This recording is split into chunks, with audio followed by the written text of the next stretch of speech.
What's up, guys? Today I'm going to be working on my 2006 Nissan Titan. I'm going to be doing a muffler swap on it. I've been wanting to do this for some time, just took me a while to decide on which one I wanted to go with. We're going to be putting on a Magnaflow. It's the stainless steel. It's part number 10416.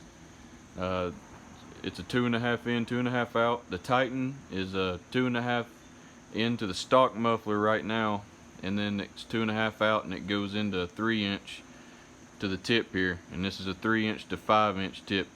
I'm also going to be putting some high temp paint on that. You can see it's starting to discolor, and I'm leaving it a single outlet, so it's just going to be single in, single out. I'm going to give you all some let you hear it stock, and then let you hear it after I install this muffler, and may have a little surprise to let you hear it with no muffler at all. So stay tuned. Hope you enjoy.